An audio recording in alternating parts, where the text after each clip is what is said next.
مجھ سے اگر پوچھ رہی ہیں تو پھر اس کو پبلک کر دیں نا.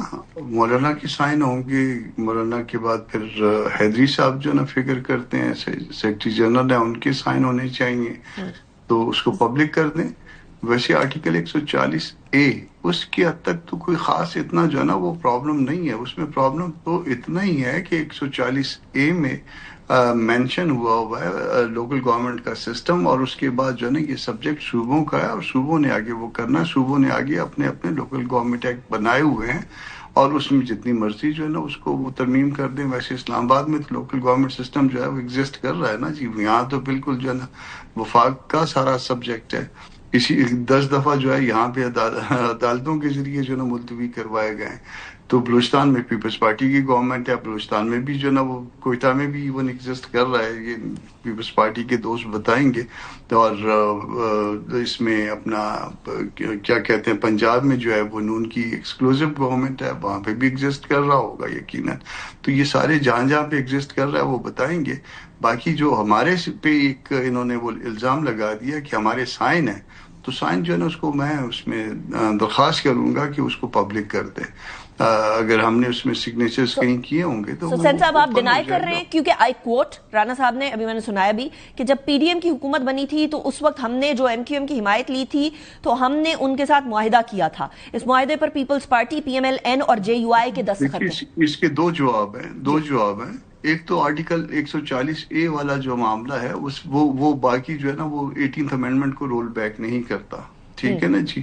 اور دوسری بات یہ ہے کہ کسی نے سائن کیے ہیں جو بھی الزام لگا رہے ہیں, تو وہ سگنیچرز ہمارے ہوں گے نا, اس میں مولانا صاحب کے ہو سکتے ہیں, یا پھر حیدری صاحب کے ہو سکتے ہیں, یا مولانا صاحب نے یا جماعت نے کسی کو آتھورائز کیا ہوگا ان کے ہو سکتے ہیں. تو وہ اس کو پبلک کر دیں, کہیں کہ جی یہ دیکھیے جے یو آئی کے سائن ہے, اس کے باوجود جے یو آئی غلط بیانی کر رہی ہے. چلے وہ پبلک کرنے والی بات سینیٹر صاحب, پبلک کرنے والی بات میں کنفرم کرتی ہوں. ذرا حذیفہ رحمان صاحب ہمارے ساتھ ادھر بیٹھے ہوئے, لیکن مجھے یہ کنفرم کر دیجئے گا کہ کیا آپ یہ کہہ رہے ہیں کہ ایسی کوئی چیز پہ دستخط نہیں ہوئے؟ جی بالکل یہی کہہ رہا ہوں. اور اگر دستخط ہوتے ہیں تو وہ ڈاکومنٹ اگر فرض کر لیں کہ لیگل سائٹ پہ کوئی ڈاکومنٹ ہوتی ہے تو وہ میرے علم میں ہوتی ہے, کم از کم میرے علم کے بغیر نہیں ہوتی, میں یہ کہہ رہا ہوں. Okay, traffic. حذیفہ رحمان صاحب, رانا ثناء اللہ صاحب کا کلیم میں نے اپنے پروگرام کا ابھی پلے کرایا ہے اور میں نے ابھی ریٹریٹ بھی کیا ہے, اور ابھی سینیٹر صاحب کہہ رہے ہیں کہ ایسے کوئی دستخط نہیں ہوئے ہیں. تو کیا اب آپ یہ ذمہ داری نبھائیں گے کہ ٹھیک ہے وہ معاہدہ پبلک کر دیں جس طرح ڈیمانڈ کر رہے ہیں سینیٹر صاحب؟ بہت شکریہ, میں آپ کا مشکور ہوں کہ آپ نے حکومت کا موقف جاننے کے لیے مجھے مدعو کیا. پہلی گزارش تو یہ ہے کہ آپ کو پتہ ہے کہ جب پی ڈی ایم حکومت مرز وجود میں آئی تھی تو مولانا فضل الرحمان صاحب کی جماعت اس کا حصہ تھی. مولانا صاحب کے بیٹے اہم ترین منسٹر تھے اس گورنمنٹ میں کمیونیکیشن اینڈ ویلتھ کے. گزارش یہ ہے کہ جب ایم کیو ایم ہمارے ساتھ ووٹ آف نو کانفیڈنس میں شامل ہوئی تھی تو ایم کیو ایم کا بڑا دیرینہ مطالبہ تھا کہ آرٹیکل 140A کے اندر امینڈمنٹ کی جائے. اس پہ بات کرنا بڑا ضروری ہے کہ آرٹیکل 140A میں کیا امینڈمنٹ کی وہ خواہش مند تھی. بات بڑی موٹی سی ہے, اور میں سمجھتا ہوں جو ان کا نقطہ لاجیکل ہے بڑا, کہ جس طریقے سے آئین کے اندر عام انتخابات کا ذکر ہے اور کمپلشن موجود ہے کہ اگر آپ عام انتخابات نہیں کرائیں گے تو آئین کی وائلیشن کنسیڈر ہوگی اور اس کے پھر کیا کیا کانسیکوینسز ہو سکتے ہیں, یہ ذکر آئین میں لوکل باڈیز کے لیے نہیں ہے. یعنی 140A لوکل باڈیز کو ضروری قرار تو دیتا ہے لیکن نیشنل اور پروونشل اسمبلیز کو باؤنڈ نہیں کرتا کہ آپ نے ہر حال میں بر وقت بلدیاتی انتخابات کرانے ہیں. تو ظاہر ایم کیو ایم اس نقطے پہ ہمارے ساتھ شامل ہوئی تھی. تحریری معاہدے کو ایک سائڈ پہ بھی رکھ دیں, کئی کلپس موجود ہیں جو ایف اے کے, باقی ہماری جماعت کے لوگوں کے, پیپلز پارٹی کے, کہ ہم سب اس بات پر متفق تھے کہ جب کبھی آئینی ترمیم کا موقع آئے گا یا اللہ تعالیٰ میں کیپیسٹی دے گا کہ ہم 2/3 ووٹ رکھتے ہوں گے, یعنی 223 کا فگر نیشنل اسمبلی میں اور 64 کا سینٹ میں, تو اس میں ترمیم کی جا سکتی ہے. لیکن ایک سٹیٹمنٹ آنا وہ بات الگ ہے. سٹیٹمنٹ سے کوئی مکر سکتا ہے, سیاسی بیان بازی کہہ کے کہا جا سکتا ہے, لیکن معاہدے کی جو بات ہے معاہدے سے بھی تو مکرا جا سکتا ہے. پبلک کر دینا صاحب. دیکھیں اب یہ رانا ثناء اللہ صاحب نے بات کی ہے کیونکہ میں نے ایسا معاہدہ دیکھا نہیں. میں آپ سے کہوں کہ جی میں نے دیکھا ہوا ہے, لیکن کیا آپ کو علم ہے کہ ایسا کوئی معاہدہ ہوا ہے؟ رانا صاحب بڑے ریسپانسبل پرسنالٹی. مجھے یہ نہیں پتا کہ معاہدہ ہوا, مجھے لیکن یہ پتا ہے کہ آپس میں طے ضرور ہوا تھا کہ ہم نے ایم کیو ایم کا یہ جو گریونس ہے ریگارڈنگ 140A اس کو ایڈریس کرنا ہے. کیا ایسا ہو سکتا ہے کہ پروگرام کے ودن آپ کنفرم بھی کر لیں کہ معاہدہ ہوا تھا یا نہیں ہوا تھا؟ میں بالکل, آپ جب بریک میں جاتی ہیں تو میں اس میں آپ کو کنفرم کروں. ٹریفک. چلیے مجھے 1 منٹ دیجیے گا, جی سینٹر صاحب آپ بات کر لیجئے, پھر میں تیمور جھگڑا صاحب کی طرف سے. اچھا ہاں, ایک تو یہ کہہ رہے ہیں کہ جی اس میں جو ہے نا یہ کسی اسٹیٹمنٹ تھی یا کوئی پتہ نہیں معاہدہ ہے یا نہیں, وہ کنفرم کر لیتے ہیں. ویسے دستور میں لکھا ہوا کہ جو قومی اسمبلی اور صوبائی اسمبلی کے اگر جنرل الیکشن ہوں گے, اگر اسمبلی پہلے ٹوٹ جائے تو اس صورت میں جو ہے نا کچھ اور مدت, اور دوسری اگر اس مدت پوری کرے, تو یہ تو دستور میں لکھا ہوا ہے نا. تو جو لکھا ہوا تھا وہ عمل کروایا تھا, وہ پچھلی حکومت میں جو کیئر ٹیکر حکومت, جو لکھا ہوا ہے اس پہ تو عمل نہیں ہوا تھا. اب مزید لکھنے کے بعد اس پہ عمل ہوگا. یہ لکھت پڑھت کے اندر شاید معاملہ آ جائے سینٹر صاحب, تو مان ہی جائے, جیسا میں پہلے بھی عرض کر رہی تھی کہ اسٹیٹمنٹ سے تو مکرنا آسان ہوتا ہے نا. نہیں اسٹیٹمنٹ بھی کوئی نہیں ہے, کوئی نہیں ہے. ٹھیک ہو گیا, گاٹ اٹ. جھگڑا صاحب آپ کو 140A ایک کر کے ذرا بریک ڈاؤن کرتے ہیں نا, اگر 28ویں ترمیم کے اندر آتا ہے تو کیا کیا آ سکتا ہے. تو یہ لوکل باڈیز والا مسئلہ تو جب 26ویں آئینی ترمیم ہوئی تھی تب بھی ایم کیو ایم میں ڈاکٹر فاروق ستار نے میرے پروگرام میں آ کر یہ بات کہی تھی کہ ہم سے تو یہ وعدہ کیا گیا تھا اب 27ویں آئینی ترمیم آئے گی, اس پہ 27ویں آئی, اس کے اندر بھی یہ بات نہیں آئی. اب 28ویں کے اندر وہ اگر ڈیمانڈ کر رہے ہیں تو آپ کو کوئی پرابلم ہے as P T I, as a political party جو کہ کہتی ہے کہ گراس روٹ تک جانی چاہیے ڈیموکریسی, آپ کو کوئی پرابلم ہے لوکل باڈیز کو اگر آئینی تحفظ مل جائے تو؟ اچھا, آپ نے ووٹنگ ایج پہ علیحدہ بات کرنی ہے؟ ایبسلیوٹلی. اچھا ٹھیک ہے, دیکھیں جمہوریت پہ پرابلم نہیں ہے, لوکل گورنمنٹ الیکشنز پہ پرابلم نہیں ہے. میں لوکل گورنمنٹ الیکشنز کا بہت بڑا حامی ہوں, لیکن اس طریقے سے آئین بدلنے پہ بہت بڑا پرابلم ہے. کس طریقے سے؟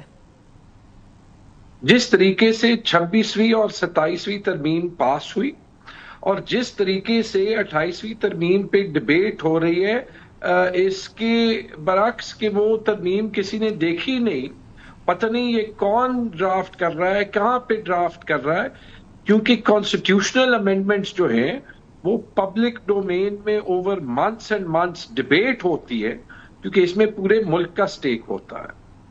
اب اگر ہم لوکل گورنمنٹ الیکشنز پہ آتے ہیں, لوکل گورنمنٹ الیکشنز ہونا بڑی امپورٹنٹ چیز ہے, لیکن یہ لگ تو یہ رہا ہے کہ یہ وہی تاریخ دہرائی جا رہی ہے کہ جب اتھارٹیرین گورنمنٹس ہو تو وہ صوبائی اسمبلیوں کو ڈس امپاور کرنے کے لیے لوکل گورنمنٹ سسٹمز کو جو ہے وہ ایز کمپیٹیٹرز لانے کی کوشش کرتی ہے.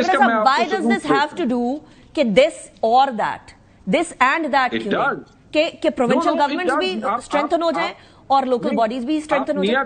آپ نیت دیکھ لیں نا. دیکھیں سب سے پہلی چیز تو یہ کہ اگر لوکل گورنمنٹ سسٹمز کی طرف کمٹمنٹ ہے, اور یہ اتنی ضروری ہے, میں نے ابھی حذیفہ کی باتیں بھی سنی, تو سب سے پہلے تو سب سے امپاورڈ لوکل گورنمنٹ سسٹم اسلام آباد میں ہونا چاہیے.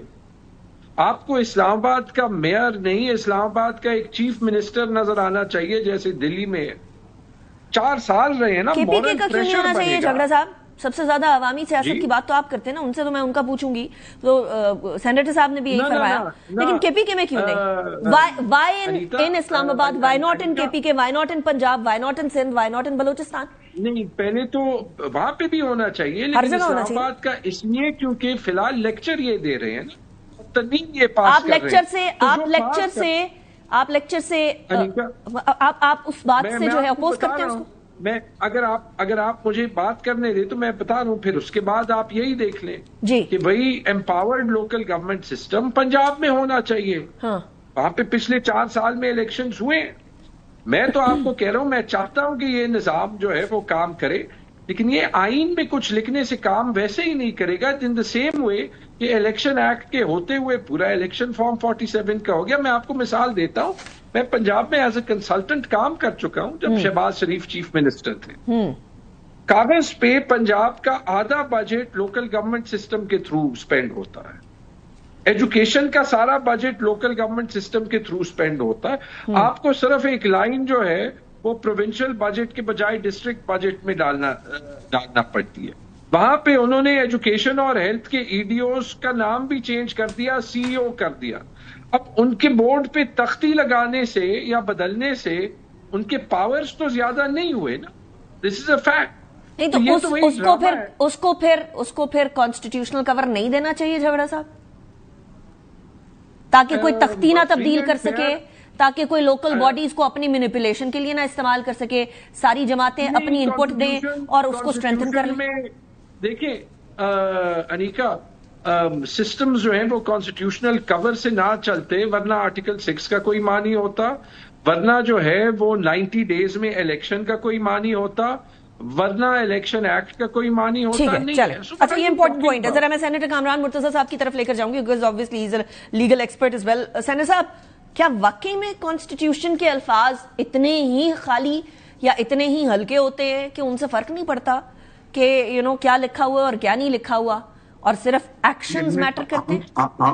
ہم نے ثابت کر دیا نا، ہم نے ثابت کر دیا جب ہم نے جنرل الیکشنز کو ڈیلے کیا تو ہم نے ثابت کر دیا کہ کانسٹیٹیوشن میں جو کچھ لکھا ہوا ہے وہ اس کا کوئی وزن نہیں ہے. ایون عدالتوں سے بھی ہم انفورس نہیں کر پائے اس معاملے کو.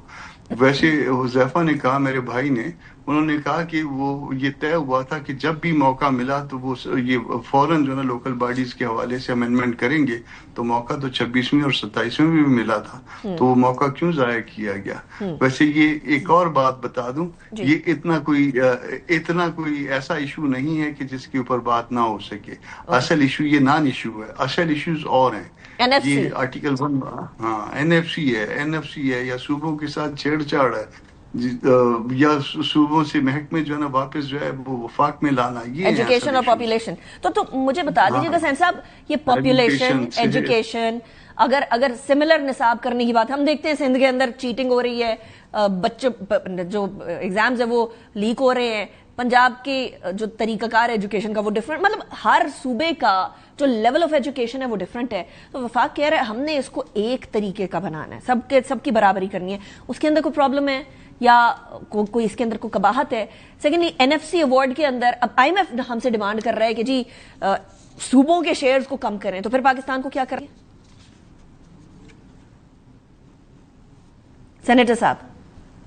مجھ سے دیکھیے IMF تو یہ بھی اس کے ساتھ تو یہ بھی طے کیا ہوا ہے نا کہ پیٹرولیم لیوی جو ہے 80 روپے ہوگی، تو 117 روپے تک کیسے پہنچا دی؟ تو IMF جو ہے نا یا اس کی ڈیمانڈ کرنے سے تو باتیں نہیں ہوتی نا. وہ تو ڈیمانڈ 80 روپے کر رہا تھا، آپ نے اس سے زیادہ بڑھا دی کیونکہ آپ کا FBR جو ہے ناکام ہو گیا تھا، آپ کو 1000 ارب روپے کا جو ہے نا شارٹ فال تھا.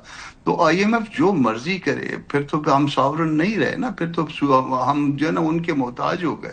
جس طرح سے وہ کہیں گے اس طرح سے وہ انگلی پکڑ کے ہمیں چلائیں گے، پھر حکومت بھی انہیں سے کروا لیتے. لیکن سیٹ صاحب، اگر آپ ہوتے ان کی کرسی پر، اقتدار کی کرسی پر، تو پھر آپ کیا کرتے؟ ان کی بات ماننا ضروری نہیں ہے، اپنے خرچے کم کرنا ضروری ہے. اس وقت جو مسئلہ ہے وہ اخراجات کے زیادہ ہونے سے ہے. آپ کے جو ہے نا وہ اخراجات اتنے زیادہ ہیں کہ آپ جو ہے نا وہ معاملات کو ٹھیک نہیں کر پائے.